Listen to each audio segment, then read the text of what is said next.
Hey, pussy, are you still there? I actually admire that you can actually be this fake. And like when the TV comes on, how you can just change. You're the scum of the earth. You don't doubt me, I couldn't do it. The odds that I couldn't do it. Look at me now. Lebanon, calm down. Headshot, that's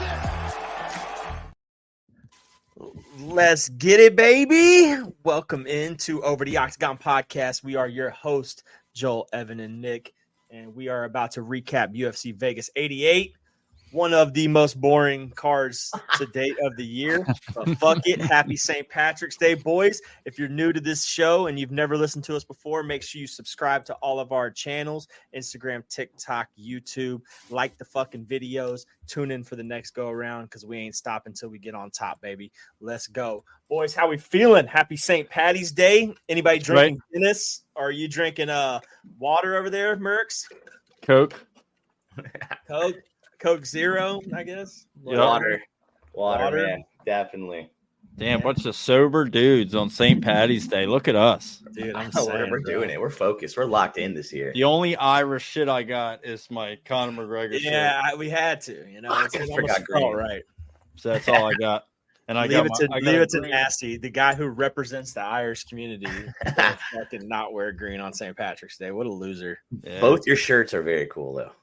Those are both fucking sick. I appreciate that. I'll be honest, though. I don't know about you guys, but I haven't really celebrated like a non-American holiday in a while, like St. Patrick's Day or like Cinco de Mayo, or I haven't gone out and like celebrated that shit in a long time. Like I'll do the 4th of July, but I haven't done any like 4th of July. That makes sense. Well, I mean, that's pretty fucking American. That's so American. Yeah, I mean, I'm not going to say I'm not going to party again for those holidays, but not for a while. I did enough of that. I kind of like, as I got older, it's like, one, you got to go out. And if you want to go out to a bar or something or a restaurant, like it's always slammed, dude. Yeah. You never get anything. It's just like pointless. It's not even worth it. So, but anyways, boys, let's get into talking about this fight night. I did say it was pretty boring. It wasn't that bad. It was okay. Some good finishes. I was just talking a little bit of shit to kick us off, but it was all right. I mean, there was fights on there that could have been in the early prelims and not on the main card. But outside of that, we had a few exciting fights, even in the prelims and in the early stages of the day. So fights kicked off at 4. When we can kind of go in and talk, kind of like not go like high level on it, but just kind of recap some of the performances of the nights and the main card. So the first performer of the night came in the earlier stages of the prelims. Jacqueline Omorim and Corey McKenna. That fight right there was it was pretty entertaining to watch. Omorim came in as the underdog, and she ended up pulling out the submission in the first round twice. It essentially seemed like. I think I tweeted, I was like, man, I haven't seen someone get a double tap out in a while. She got the tap out. The ref kept it going, said, no, keep going. Then she got tapped out again. So it's like, dude, she should have. That first tap was a tap. I mean, if you watch it, it was clear. She was tapping and then stopped because the ref was about to stop it. So she stopped. And then the ref told her to keep going. And then she got subbed out again. So yeah, she just cranked that armbar up to a fucking 50. She was shaking the shit out of it, dude. I don't know how she even like. Check those. That had to hurt, bro. That really had to hurt. Arm, bro. It was. Yeah, that was pretty gross. Corey McKenna's arm's sore today for sure. So I definitely could see how that was performance of the night. I mean, anytime a dog, beats a favorite should easily be performance of the night, or at least get a bonus for that. There was no finish bonuses, I don't think, of the night or fight of the night bonus. There's just performance of the night. It makes sense. There really wasn't any like bangers, that like traditionally would deserve of that kind of 50K fight of the night bonus. Yeah, so I'm okay with that. So what performance of the nights? They pay out what, 10K? I think it's the same. Everybody gets 50. It was a 50K. Okay. Yeah, I didn't know if it was the same as fight of the night. And then we had Philo getting the big rear naked choke submission win over Oda Osborne. I don't dislike Philo, man. I've seen him put on some great performances against some high level competition. I mean, he single handedly almost beat Muhammad Makayev when they fought against each other in that first round. So I mean, it's like, you know, he has the potential to be like one of those guys that's like, if you're fighting him, you never know what to expect. You could easily lose though, no matter who you are. You know what I'm saying? So I mean, especially for him to put on that great performance, and he looked good doing it too. So that I'll say that for sure. And then this one I'm just gonna say because it was pretty hilarious. I don't know if you guys remember watching her last fight, but Josiana Nunes versus Chandler. Chelsea Chandler's last fight was when she fought against. So she got the win on this. This is the girl that went running, like literally sprinting backwards towards the outside of the octagon, right? Against Norma Dumont. Yeah, she was getting pieced up, dude. And she turned around and took off running towards the cage. So she did it again last night. Yeah. She did it again? She did it again. And she ended up winning the fight, but she did it again. And that shit was hilarious, dude.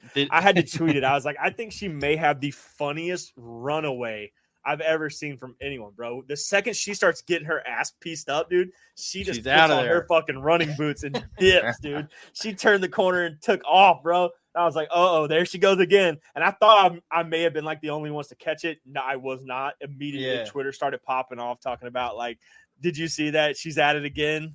She's doing it again. The flash is back. Like, she was gone, dude. That shit was hilarious. But yeah, she did win the fight. Good for her. I don't think she looks great doing it, but she won the fight. So it is what it is. I thought she was fighting Gilbert Burns at 1 second there. Yeah. Dude, you know what's funny, and I'm only gonna say this because my wife said it, but my wife was watching the prelims with me last night, and she literally looked at me and asked, she goes, "Why is that lady fighting a dude?" I mean, and I was like, "She's not a dude. That's a woman." She's like, "Oh my God, I thought that was a man the whole time." Apparently, allegedly, allegedly for sure. That came from my wife. So if my wife said it, then she obviously did not think that was a woman. So Gilbert Burns pulled the Joanna Man of the UFC. The Joanna Man. That's hilarious. But then again, that's another dog that pulled out the victory. You know, we had a lot of dogs last night come out and win. Surprisingly. So can't beat that. Shout out to her. She probably will not win her next fight. I'm just saying she did not impress me at all. Regardless, women's bantamweight is such a weird, like, it is. It's so bad, dude. That's the Raquel Pennington division. I mean, it's so awful. Yeah, it's horrible. That's so. Holly Holm's still ranked at 51 years old over there. So, not for long. That division's about to really get cranked up. Well, with Kayla Harrison coming in and all this stuff. We'll see. She's like 42. She's 40 as well, dude. She's old. Yeah, but she's dominant, though. She ain't gonna do it for that long. A brick. Yeah, that's true. She's in great shape for as old as she is. Yeah. And then to finish off the prelims, we had Mike Davis and Nathan Levy. Mike Davis, obviously, with that second round arm triangle, which was perfected beautifully at minus 305. He looked like a minus 305 in there. So shout out to him for winning that. We need to see Mike Davis fight more. I don't think he fought at all last year. I think his last fight was in 2022. He didn't fight at all last year. I mean, he's 11-2, which is weird, man. I felt like he did fight last year, but then again, now that I think about it, you're right, dude. He fights like once a year, and he didn't fight at all last year. But I mean, he fights really infrequently, but he's so good. Yeah, he's not bad. Fucking he good. Looked really good. And there's no way that you're going to climb into the rankings and climb the rankings fighting that inconsistently. Like, I guess it depends on what he wants. But I mean, he only has 2 losses, and one of those losses are against Gilbert Burns. Yeah, he's 11-2, man. He's a fucking really good. You know, now he's fighting at lightweight. I mean, I don't. He's big, man. He looked awesome last night. Yeah, so that was a great submission. Dude, 5 fights in the UFC. He lost to a prime Gilbert Burns, and now and he lost. It was his first fight in the UFC, I think. If I'm not mistaken. Yeah, imagine that. Imagine that being your UFC debut. It's like what they did to, it's like what they did to Baccarat or whatever his name was. Remember they put him up against fucking Umar. And that was on that's crazy to think, but that was on the prelims when they fought each other. Yeah. Yep. Have you ever gone back and done that? Like gone back and looked at fight cards from like 5-6 years ago and seen who was fighting on like early prelims and prelims back in the day? It's kind of wild, man. Just to go back and look at that kind of stuff.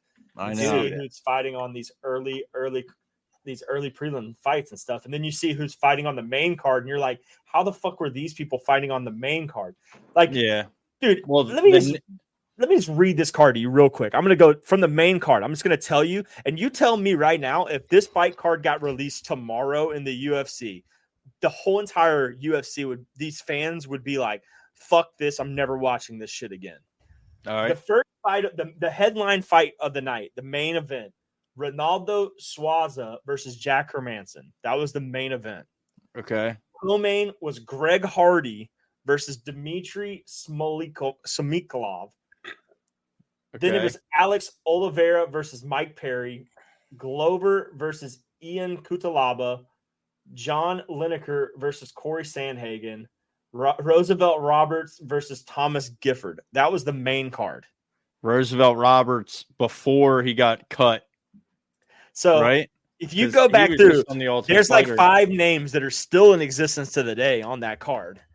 Yep. And everyone else. So what? And that was the main card. So what was the prelims? And what event is this? This was UFC Fight Night back in 2018. Okay. So who's on the prelims? So the prelims, you have Andrei Arlovsky versus Augustus Sakoy, which is still there. He's still fighting. Yeah. Carla Esparza versus Verna Jadobroba. She's still fighting. Yeah, Gilbert Carla Burns Esparza versus too. Mike Davis. Still fighting. Jim Miller, Jason Gonzalez. Still fighting. Yeah, well, Jim Angela Miller's Hill, been fighting as long as we've been alive, pretty much, it seems like. Angela Hill still fighting. Diego Lima. That was the prelims, okay? Switch that nowadays, and it's a better fight night. Dude, I was looking at one. I looked at this a couple months ago. UFC 143, Max Holloway, first ever fight in the UFC. Prelims versus Dustin Poirier. Dustin Poirier, yeah. I was like, what? I think it might have been both their first fights in the UFC. That's insane. Where was that at? Let me see. UFC 43.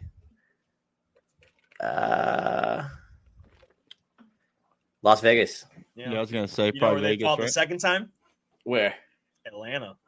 Really, dude? Dustin's 2-0 against Max. Yeah. Dustin's 2-0 against somebody else too. Conor McGregor, happy Ireland Day. Conor McGregor. Damn. Yeah. But yeah, no. So that Mike Davis, man, what are you doing, bro? Fight more, bro. We want to see you. Come on, dude. Get it together. Yeah, he looked great. You're still in the fucking prelims, dude. You've been in the UFC for 5 years, man. Let's get on that main card. Come on. Right. You're better than Yes, that. boy. You're better too. You should be fighting on Definitely the main better than that. on a fucking UFC fight night that was garbage. And then he should easily be fighting over Bryan Barberena. Come on. Yeah. So it started out the night, Bryan Barberena, Gerald Mershart. Again, Bryan Barberena loses. It's we're getting to the point now where it's like, dude, how many times in a row are you gonna lose? This may be the end of the era. He's on a 4-fight skid. Probably likely gonna get cut from the UFC. Hate to say it, he's been around forever, but come on, bud. You gotta at least win one out of 4. Mearshart had so much size on him, dude. Barberena looked so small at 185 compared to Mearshart last night, and the fight showed it because he just got fucking manhandled on the ground. I mean, Mearshart's not even that good either, dude. I mean, he's lost plenty of fights. He's 36-17. He's fought fucking forever too. Yeah, so these are 2 veterans. They were hoping for a war. 2 vets. And it didn't even get performance of the night over 2 fucking chicks. Come on, bro. Right. Let's go. Let's go. Veterans, get it together. But then the second fight of the night on the main card, this one was pretty legit. You had Macy Chiasson versus Pani Kanzad. I don't know if her name's Pani, but it is Kanzad. And then Chiasson getting that victory via submission in the first round too. Made quick work of her, and then definitely deserved performance of the night. To be honest, I thought she looked really good. Right as she got in there, she just looked like she was ready to win. And I mean, her last 2 losses are against, her last 3 losses, are against the champ, the person who fought for the belt 2 times ago, and then someone who's in the top 6, I think. So give us those names. Give us the losses for people that are unfamiliar. Her last the women's 3 losses bantamweight division. Yep. So her last 3 losses before this fight was against Irene Aldana. Yep. So she just Who fought lost to Amanda Nunes. Nunes. Yeah, Yep. or she didn't just, but she did fight for the belt at one time.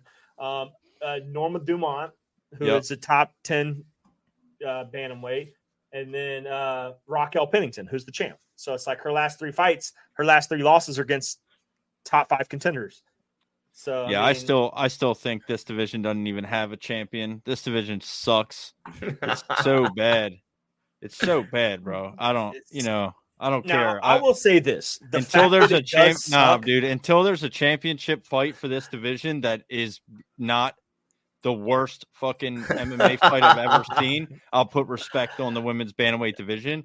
But until then, no. Raquel Pennington literally ruined the UFC women's bantamweight division for me until further notice. I had weird thoughts. I agree with you on that. Awful. But I will say this: not about Raquel Pennington or the champion or the belt. When divisions are so down bad like that, there's so many windows and opportunities for any random person to come in there and be a superstar or be that next person and go on like a fucking spree. I mean, when you got people who are not that great or not that good, like if I was anybody in the weight class below and I was in the top 5, I would put on fucking 10 pounds, go up and be a champion. Like, what are we doing here, bro?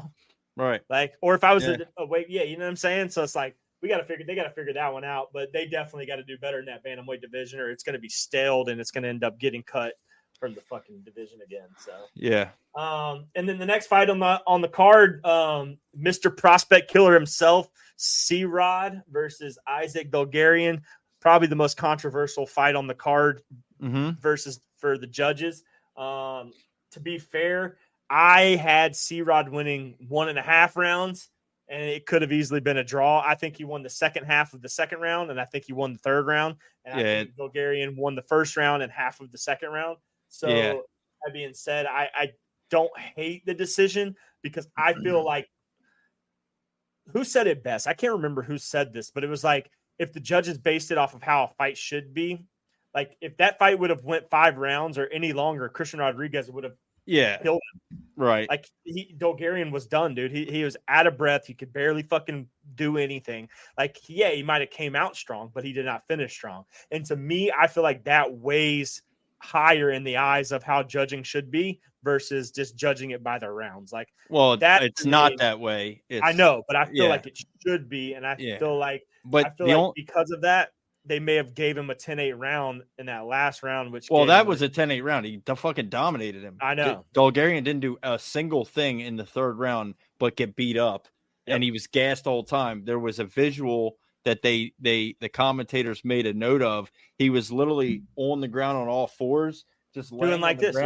covering his head, and Christian Rodriguez was standing up 2 steps away from him, and they're like, "Oh, that's not a good." He was cooked. Yep. And again, this is one of those things, like, typically the fighters with the wrestling base really hate this, but it's just the fucking truth. Like, Bulgarian had 7 takedowns, but a lot with no damage. So, okay, you know what I mean? But like, it doesn't weigh the same. Damage is the number one criteria in judging. If you can take somebody down 7 times, but if they get back up every time and you really don't do any damage with the takedown, I mean, what do we get? What are we scoring? How do you expect to win that? And then the way Christian Rodriguez dominated the third round, I think it was a 10-9, a 10-9, and a 10-8. Or, I didn't get to see the scorecards, but yeah, I had Rodriguez winning 2 and 3. Bulgarian winning 1, but I don't know. The wrestling thing, damage comes first. I would really love to see what's next for him, though. I mean, the featherweight division right now is kind of like he could easily jump in there in the top 15 and like that 15 to 10 spot and put on a really good fight. Like, his last 3 wins are against Cameron Simon, Raul Rojas Jr., and then now his recent win, or last night, Bulgarian. Yeah. So, I mean, that's 3 prospects, 3 wins by C-Rod. There's Yep. some room. He can show that he can last. If you think you have the capacity to go 3 rounds, just know Christian Rodriguez has just as much, if not more, to go 3 rounds. I mean, he did get beat up in the first round, and he did get beat up in the first half of the second, but he ended up pulling it out ultimately. So, like, I want to see what's next for him. Like, give Edson him Barbosa. any of that top 10 and above. I think would be a good fight for him. Just Who did you just say, Nick? I mean, he's 11-1, dude. Edson Barbosa would be a great fight, man. Yeah, I like that. Give him a veteran. Yeah. So you've given him like these prospects coming up. Give him a veteran. Who's a beast. I mean, he's still, 11-1, dude. He's got 1 loss on his record. I mean, any 11-1 person that's on a 3-fight winning streak, if you said those names right there, they're in the top 15, which is so crazy. And that just shows you how fucking crazy that featherweight division is, that even Christian Rodriguez isn't in the top 15, and he's only had 1 loss in his whole career. And he's beat 3 of the most promising, or some of the most promising prospects in that division. Yeah, I think you need to give him a top 15 opponent and a veteran. So he's beating up on these guys, and he's beating them with cardio, and he's like, he beat Raul Rodriguez just with Cardio. And wrestling, and he just outsmarted him, kind of like Raul Rodriguez made mistakes and he took advantage of it. Last night against Bulgarian, he just beat him with the cardio and outlasted him. I think you need to give him a guy that's done this and been in these top 15 ranked fights for a long time and test him that way. That's the test. Enough with the fucking prospects that have this hype and whatever that are unproven. Give him somebody that's proven, that's been there, done that, fought the best in the world, and still in the top 15 in the UFC in one of the best divisions, and see how he fares. I mean, and for a minute there, dude, he was getting a lot of bad rap too, because he was missing weight. Like he had a bunch of fights canceled for missing weight and things like that. Like, well, he was a guy people were pissed off at and didn't like because he was never able to make the weight. Right. Well, there's something definitely to be said for that, and that's probably why he is where he is still now. That's true. Now, if he's got that dialed in and locked in, now we're talking. Let's get to fucking work. Yeah, give my boy a ranking fight. Let's go. So there's your first underdog on the main card, cashing, and then we move right into the second dog on the card, cashing, the biggest underdog on the card. Yeah.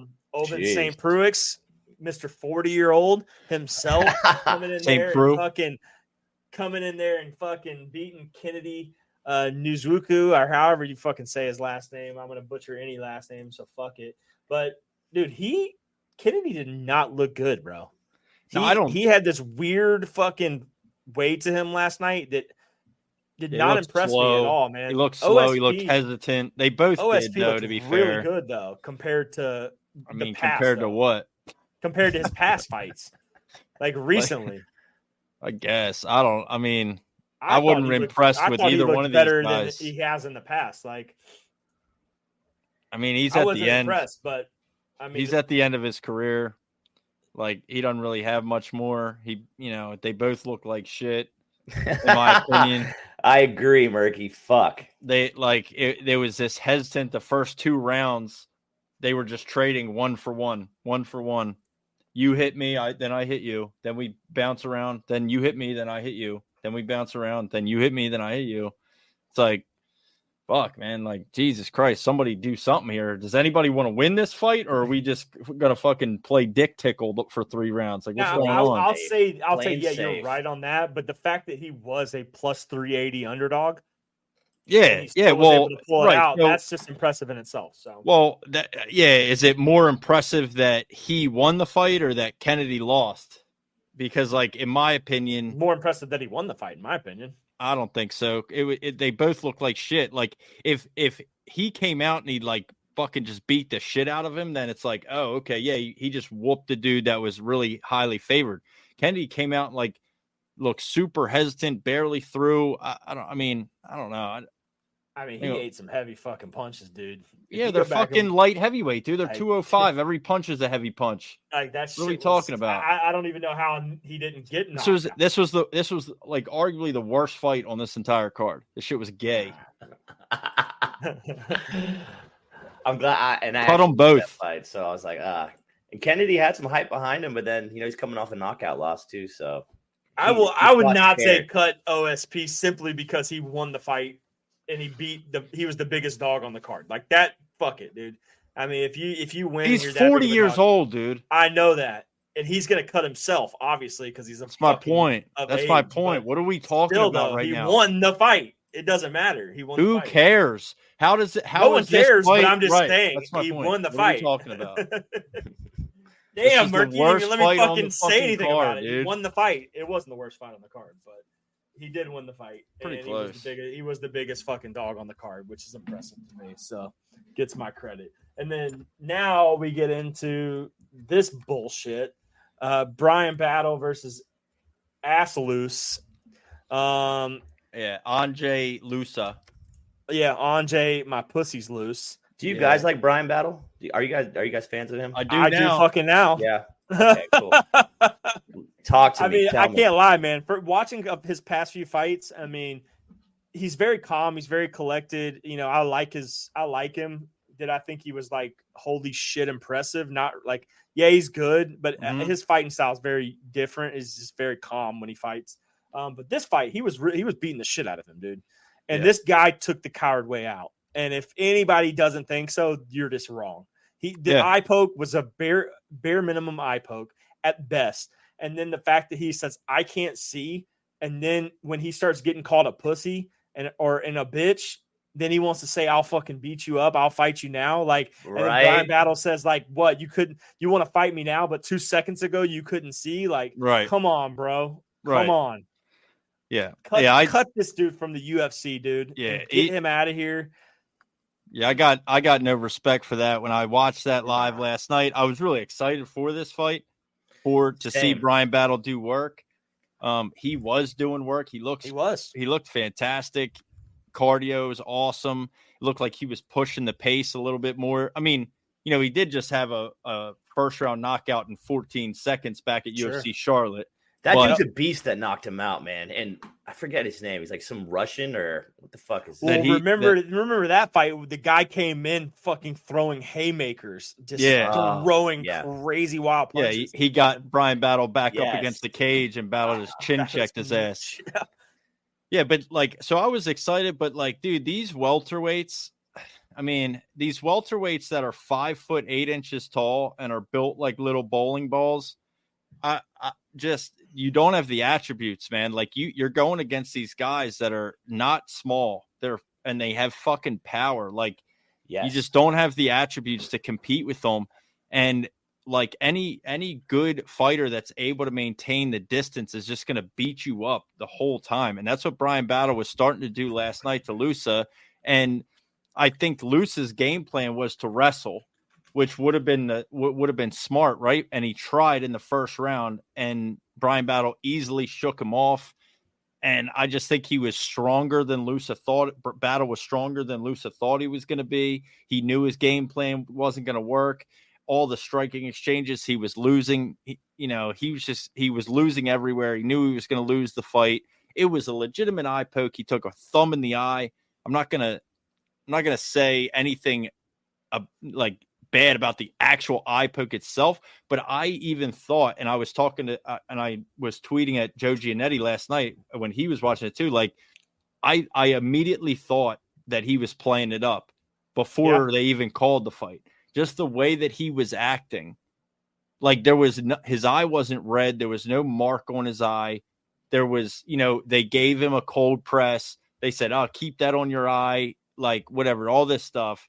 And he was like, I felt immediately, I'm like, oh, he's like, he's really playing this shit up. And I'm thinking, well, maybe he's just tired, right? Like he's trying to take the whole 5 minutes. He's tired. And then, I don't know. Yeah, I can't see. That's going to cancel the fight. They're going to call the fight as soon as you say that. And then when they declared a no contest, you could tell, like, he was standing there like a statue, like, and then they kind of turned to each other, and I was like watching them like, oh shit, like what, are they going to shake hands? And then Bryan Battle was like, that was a fucking pussy move. Yeah, You know what you said did. what's up. You know what you did.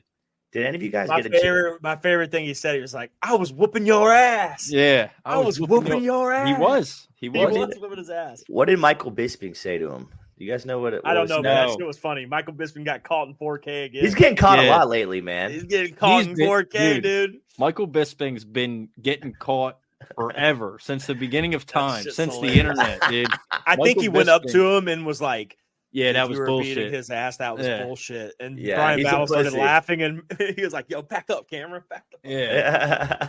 Somebody's gotta have So- have the lip read for that. I think we Yeah. did Kevin Holland versus Brian Battle. Thoughts?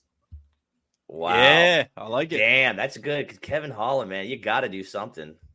Yeah, I mean Kevin Holland's right on the cusp of the top 15 now after losing the MVP.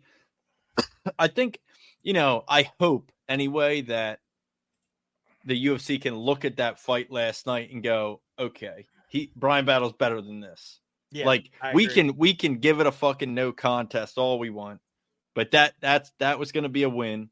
I mean, I guess you can never say for sure, right? Everybody's got a punching chance, but I mean, Luce is not in his class. That was obvious. So I think you got to give Brian Battle. You got to start edging that top 15, and that'd be an exciting fight. Him versus Kevin Holland. I agree. Yeah. Neil Magny needs a fight soon too. So Well, That's Neil true. Magny just got to win, bro. Let Neil Magny marinate in that You shit. trying to dude. get him to Don't try to marinate? kill the motherfucker. Golly, man. I mean, shit. Well, Let the man live. Let him marinate Play your in that role. big win, bro. Yeah, play your role. I Play like a it. role. Play your role, bro. Let him marinate in that. And then to finish off the freaking night, Ty Bam Bam Tuivasa on a fucking skid versus Marcin Tybura. Tybura comes out, hangs with him, ends up getting the submission in the deep waters of the first round. I don't know what to say about this one, boys, but just kind of what do you think is next for Tai Tuivasa? I've been reading or thinking a lot on this myself, and I saw somebody say bare knuckle fighting. That's it. I was about to say that. Yeah, And I think that may be his best bet. He's fucking if I'm perfect for that. Wow. He is perfect for it. He's a brawler. Here's the problem with Tai Tuivasa and the UFC heavyweight division. The heavyweight division used to be full of guys, and still is partly full of guys like Tai Tuivasa. Mm-hmm. Now things are shifted. These bigger guys are way more skilled.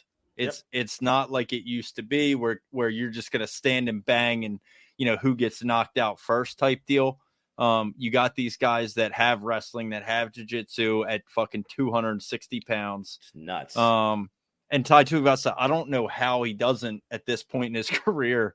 But like he got on the ground, brother, and just like, I mean, I don't know how he wasn't dead, bro. Yeah. Did you see how many punches how many punches he took in the face on the ground and somehow didn't get knocked out? That should impress the hell out of me, dude. I'm sitting there like, how is this dude not dead?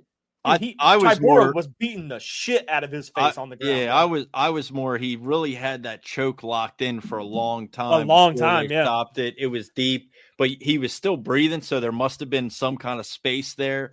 It wasn't super tight until it was. I mean, Tuivasa was like I guess he goes out on a sword, which I don't hate that.